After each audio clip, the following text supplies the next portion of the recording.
పద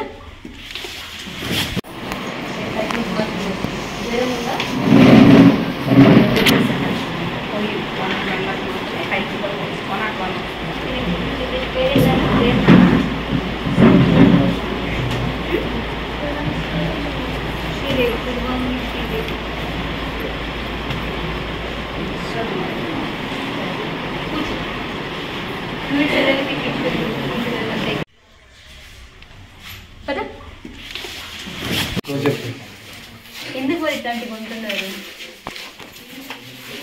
కొనేది ఎవరు? పెడతారా ఇట్లానే? మనం తింటాం ఇట్లానే. కూరగాయలు తీసేది మీరే కదా షాపులకి వెళ్ళి. ఇట్లాంటి అయ్యా ఇట్లా కుళ్ళిపోయినవి ఏవైతే ఉన్నాయో అవే ఇవ్వండి అయ్యా అని అడుగుతారా? మరి ఏంది ఇవి?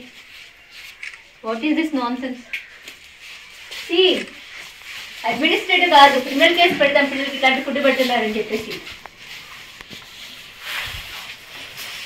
ఇంకేమి మీరు పప్పులు అవి ఎక్కడున్నాయి? ఇలాంటి collect all the samples food inspector వచ్చారు. బియ్యం, పప్పులు, ఏవేవైతే రవ్వ, ఉప్మా రవ్వ, ఇడ్లీ రవ్వ, ఇవేవైతే అన్ని ఒక్కొక్క శాంపుల్ పంపించండి.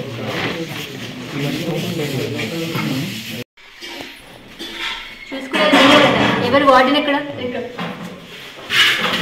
ఏమ్మా అది ఎక్స్పైరీ పెన్ పక్కన పెట్టాం మేడం. స్టాక్స్ ఎవరు తీసుకుంటారు? వర్కర్స్ తీసుకుంటారు. స్టాక్స్ రిజిస్టర్ ఎవరు మెయింటైన్ చేస్తారు? నేనే. వర్కర్స్ తీసుకుంటారు. ఏం మాట అది? Non sense. వర్కర్ తీసుకున్నారు. నేను స్టాక్స్ వచ్చినప్పుడు దించుకునేది ఎవరు? నేనే మేడం. ఎక్స్పైరీ డేట్ చూసుకోవాల్సింది ఎవరు? నేనే మేడం. మరి ఏం చేస్తున్నారు? 6 ఆయిల్ ప్యాకెట్లు వస్తే మీరు నాకు ఎప్పుడైనా కంప్లైంట్ చేశారా? నాకు వద్దేసండి. క్రాంతికి కంప్లైంట్ చేశారా? కంప్లైంట్ అవి ఎక్స్పైర్ అయిపోయి పక్కన పెట్టేస్తాం మేడం. అది వాడలేదు మేడం. ఎవరికి చెప్పావు? నువ్వు వాడేవాళ్ళది ఎవరికి తెలుస్తుంది? ఎక్కడ ఉన్నా అన్ని స్టాక్స్ వాటితో కలిపే కదా అది ఉంది. ఇప్పుడు పక్కన పెట్టాను, లోపల పెట్టాను.